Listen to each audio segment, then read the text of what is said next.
And we're going to get a status report on the Carroll County Education Collaborative. We're going to call on Mr. Dr. John Green, one of the newer employees. If you come forward.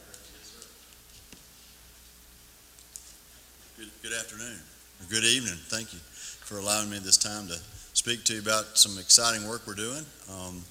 And I'll try to keep most of my comments sort of brief, so if you have any questions you want to ask or something like that, I'll be glad to respond. I've provided some materials for you that give you a lot more detail than some of the slides that I'll, kind of show for the, public, but that's more than we would want to present at a work session. But at least if you have interest, you can go and look and see some of that information. Now, I do have to apologize on the front end because I'm replacing Dr. Marrero, and there's no replacing Dr. Marrero, and so he would have been a much more entertaining and much more enthusiastic presenter than myself, but I'll try to do my best, and I've really been excited to work with the university and the technical college and the school districts, as well as our Oak Mountain Academy. They're part of our program as well. What this is basically, like I just said, it's all of these school entities working together, and also in concert with the Chamber of Commerce. We had a launch meeting yesterday. We had representation from a lot of different folks, and it was very, very exciting. It's just really all of us working together for all of the kids, pre-K through graduation. And there's a lot of work that's going on in Carroll County. I commend you for the incredible community that you already have here. And there's so many good things that are taking place, from nonprofits to the school districts to the government to the, it's just an amazing place. But sometimes what happens is we operate in silos. And so historically, that's what education has done. So while collaboration is not a new concept, it is somewhat new to the school entities. And so to have higher ed speak with the technical college and speak with the K-12 and the pre-K folks and have them all at the same table, that really is a great step forward. And so as we look at what we're doing, we really are focused on all these folks working together, but we do believe that we have students who have great talent, but they may not have awareness or opportunity. And so part of our mission is to find these students and help them along their journey. The other thing is that we believe, and a lot of the data bears this out, that by 2025, if we do not increase our college attainment, that we'll have 250,000 jobs just in the state of Georgia that will go unfilled by our current residents because they will not have the skill set to be able to be hired. So it's a very important task that we take on to increase that number of students, and so we feel like we can start. There's a lot of great programs. I can mention first FERST. The foundation's been working for 10 years on working with kids and getting them books in their homes and so forth, and that's a great program for pre-K.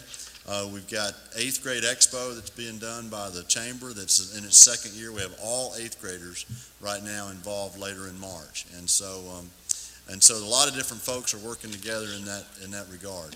And I've been here almost 3 months, so I've had a chance to learn a lot. I've learned a lot about the folks involved, but I come from a background of education in this state, and I've been a superintendent, I've been a principal, I've been a teacher, a coach, but most importantly, I've been a citizen, and that's who you respond to. And I think as we work hard for folks to be good citizens, I think we've got great futures ahead of us. That's my intro comments, and then I'll be glad to respond to any thoughts, questions. Maybe you've heard something about the CCEC, and if I can answer it, I will. If I can't, I'll say I can't, and then I'll try to find out. So I went pretty quick on that, Mr. Smith, but hopefully I wanted to allow some time for some exchange if that was, to do that. Absolutely, and we appreciate you. I got to see your resume, and we're very blessed to have you in the community as well, working with the college. But how are you tying this? I know obviously when we talk about silos and working on different items, right. Is this starting with that early age and helping them stay on track to get them, and then the post work after high school to coordinate opportunities, or at what phase are you pulling together, I guess? Yeah, I think the first phase, and this is something that's in probably about 60 communities across the country in various forms, but there aren't any in Georgia. Okay. And so even though Dr. Porch, who was our chancellor back in the 90s, started something called P16 initiatives. And so he was really, and with Governor Miller at the time, and implementing the Hope Scholarship and so forth, there was a real effort to bring all these entities together. But it didn't continue, and but it did sprout up in a lot of other places. One thing that a lot of these folks do is they have measurables only about 6 to 8. For example, how many of our kids are ready to go to kindergarten? So we really try to get the measurables in a yes or no. And so once you have that, then you can try to improve it. How many of our kids are on grade level reading by 3rd grade? That's really a yes or no. And that's data that can be collected all across the various elementary schools.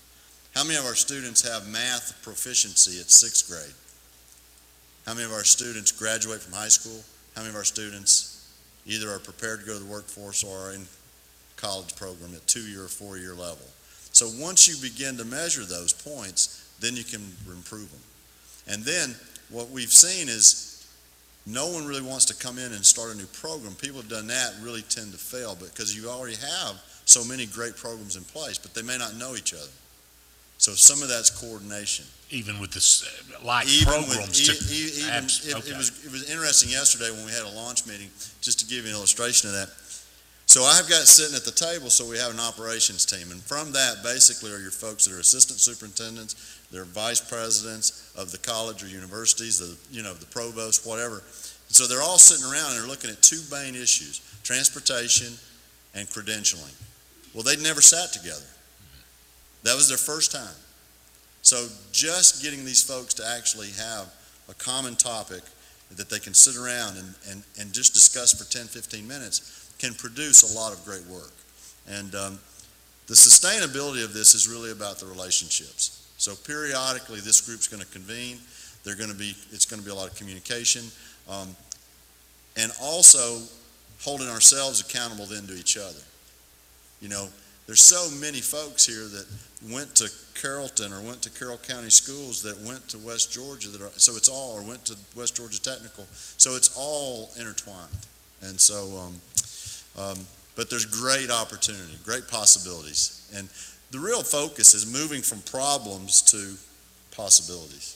And I see that happening. That's one, it's hard to sit with Dr. Marrero and not sort of feel that from him too. And so he and I kind of connected on that level right away. And so I've had some success in the past in the K-12 world. So, but in this environment, this is a new challenge for me as well, but I'm really, really enjoying it. So I don't know if I answered your question exactly, absolutely. But hopefully that gives you a little bit of sense. And I hope as we y'all expand and do it, the community knows more, because obviously there's not one of us or this community that'll tell you we don't believe in investment in kids, next generation. Right. Commissioner Morgan serves on a lot of things. It's all about the kids, and we all have that passion. So, we appreciate what you're doing. Glad it's in our community. I can't wait to see how it goes. And anything we can do, obviously, we'll be glad to help as well. Well, again, I really appreciate the opportunity to be here. And, I'm very responsive, so love to get to meet with you again and so forth, and hopefully we'll have some, nice stories to share later on. Absolutely. So, any questions? Well, there was one thing, when Kia came to LaGrange, Okay. the community, the technical college had partnered and said, we will supply your ongoing work, your workforce ongoing, Right. trained and that type thing. We have so much industry coming to Carroll County and things like that. Is that something that is part of this consideration? I know it's like getting the education, but we also, part of, I'm sure there's identify students that aren't, they're more of on a technical path than they are something else, but we need to be able to provide the workforce. And you said there'd be jobs that we couldn't fill. Yeah, this collaborative is an extension of that workforce development task force. So this is one of the recommendations from that early work that took place, I guess, 10 years ago and moved forward. And so there's a lot of chamber activity. Donna Lackey is actually one of our committee chairs with the performance group. So it's important that the community know and understand what those performance measures are in a way that's easy to understand, not just, we can get into some weeds pretty quick in terms of the measurements if we're not careful. And so she helps keep us grounded in that regard, in terms of the educators and the business community. But it's a vital part of what we're doing. And so I see some, and then the program that Southwire's put together is nationally renowned. I mean, so there's some things that, and the Carroll County Chamber's been part of the Harvard project that's nationally renowned. So this is something that a lot of folks are looking at to see what we're able to accomplish as well, So it's exciting work. One of the problems that we also have right now is that we're not able to supply a workforce because they can't pass the drug screen. So that is having a big impact. Sure. So I think that's a factor too, that you have to, as you look at how to coordinate, to look back and to see how specific, I'm sorry, I'm usually pretty loud, we can sit back and see the specific, some of the smaller issues that maybe you don't think about of coordinating, but I didn't realize that, I thought we'd be able to fill these jobs immediately around here, and when it's, drugs having a problem, when they can't pass the drug screen, right, then that's a major problem in the area. Absolutely, So, absolutely. Keep that in your hat, too. Absolutely. Thanks. You're welcome. Dr. Green, Yes, how do ma'am. you get your funding, or how you're supporting it financially, the program? The way it's funded now is there's various nonprofits and the foundation that contributed to basically bring me. And then as we move forward, we've become eligible for all types of different grants, even on a national level. One of the things that Dr. Morero was very, very explicit when he described this whole initiative to the rest of the participants was, we don't want to try to go after money and then start. We want to go ahead and start based on relationships, create the structure, create the synergy, and then we'll come after some of the funding to keep this sustainable. And so I think that we've got some networks that are already in place that are, that are going to be really, really important for us too. Communities and schools is one of those, because their whole effort is that mentoring component and really addressing some of the behavioral issues and some of those career path choices for kids. And so that program's going to expand. And so we're all tied together, hopefully, and it'll be great work, and hopefully great results. So. Well, thank you for those compliments on communities and school. I just retired as chairman of the board. So okay. And I did not know that, so that's another serendipitous moment, which is good. Any other thoughts or questions that Anything else?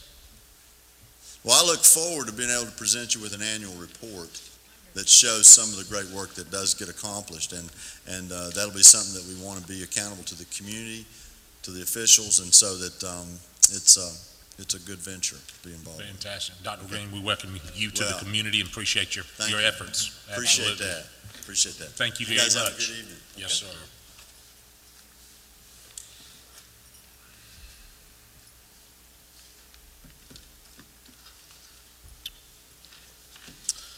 This time we'll got a special little quick presentation. Winston, if you would like to come up here to the front, that'd be you, and bring Thea with you. Winston.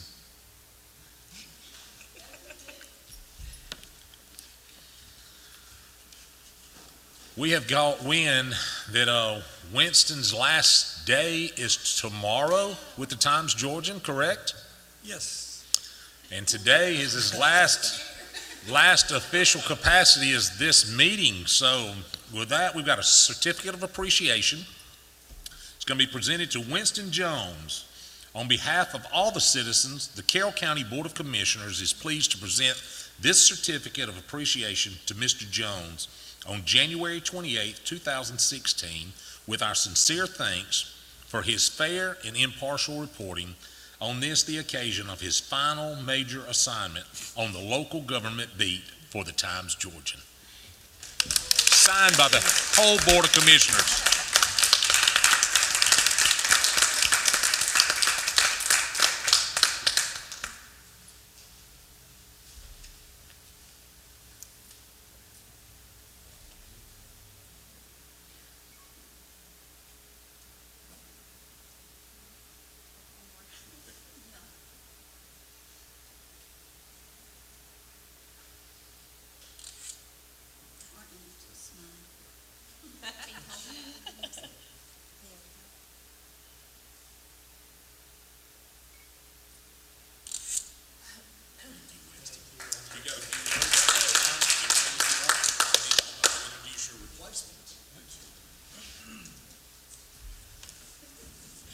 Yeah, this is Thea Nixon, and she will be taking my place covering county government and city government and local politics. We're excited about that. Thea is from the Bahamas and then has been in a couple of places here and there. We welcome her as well, joining the staff and being a part of this, and look forward to working with her. Winston, if we ever do anything for you, please let us know. Thank you. Absolutely.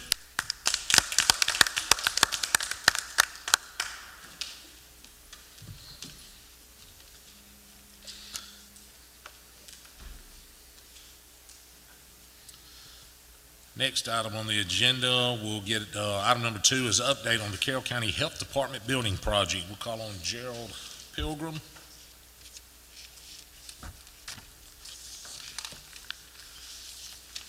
Commissioners, I think this has been a year and a half. It's been on again, off again, off again, on again. And at the 11th hour, the state of Georgia, the WIC program, and the district health has come up with a little bit more money to put with the project to see if we can try to get this to move forward. You have with you a little summary in here, and attached you also see the bids that were received in November, on November 12th. The low bid was with Torrance Construction. It was $1,923,000 and some change.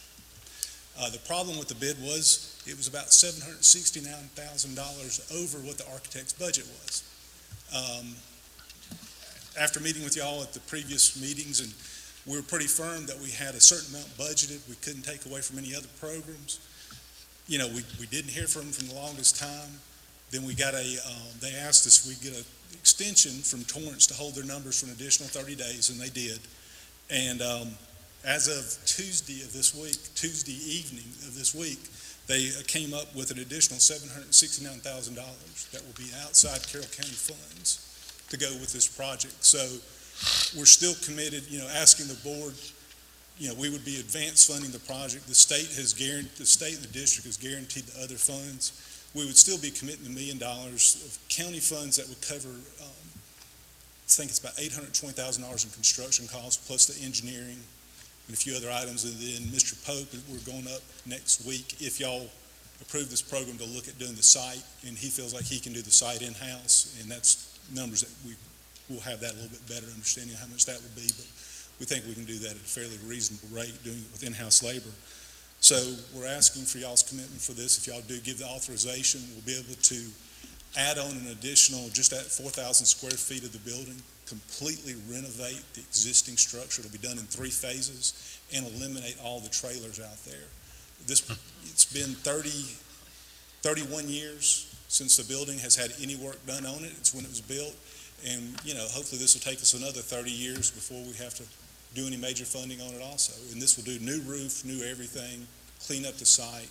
So just asking for y'all to consider it. And appreciate the state coming up with money and helping making sure it's a big commitment. In addition to the $1.1 million, they're also going to completely furnish it. They'll be responsible for furnishing all the IT upgrades and all the security. So about another $300,000 in dollars. So we'll actually get more than a dollar for dollar match on this one. If y'all got any questions. A long way from where we started. Long way from where we started. Yeah. And like I said, there'll be more stuff. And, to be honest with you, I wish I had more numbers on the site. We thought the project was dead. We haven't asked the contractor for AIA contracts yet because we thought it was dead. I think when Cynthia and I talked, it was done in December. We weren't going to do anything else. We can. We'll work out. That would be, everything would be secure. If y'all approve this, it would be contingent upon everybody agreeing and that we have more stuff in writing, because until we sign the contract with the contractor, it's been going on and off too long that we don't have a comfort level for that. So we don't want to, if they approve it, to do it with the authority for the chairman gets their contract. Yeah, that would be. So then have to flip back again. And like I said, at this point, if we go past, like I said, we just have to have a letter of intent. The contractor will hold it without just a letter of intent while we work out all the finalized details. They'll hold their numbers.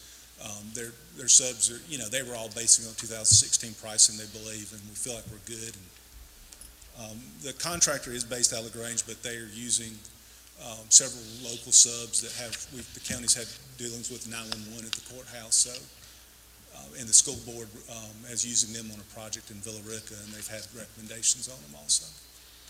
Any questions, Gerald? Anything? All right. Thank you very much.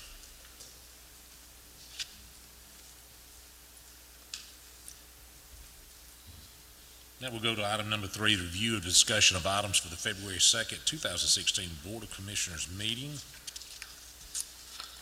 You'll go down to item 8.2 is the revenue anticipation certificates. We're going to call on Stacy Blackman of Tysinger to come forward. I'm going to preface this for her. Chairman, Commissioners, I think I've spoken to all of you.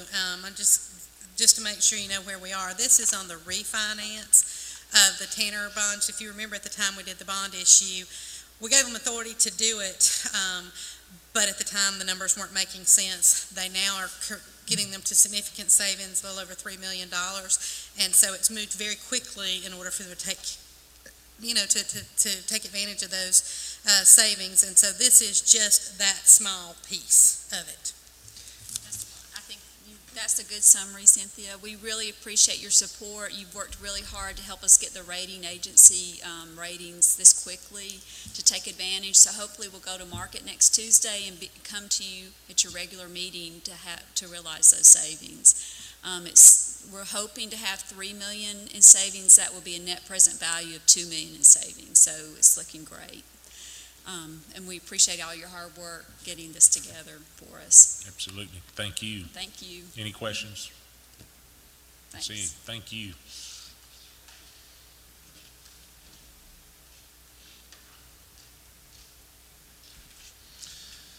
Next item is in business session is 9.1 Property Maintenance Code. We'll call on Ben Skipper and Cynthia Daly.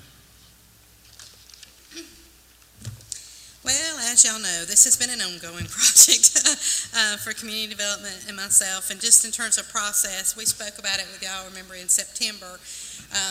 Ben and I spent many torturous hours in my office. He doesn't like to sit still that long, doing the edits that have to be done, and then it had to go to DCA for approval. So we've gotten everything we need now in order for y'all to approve it.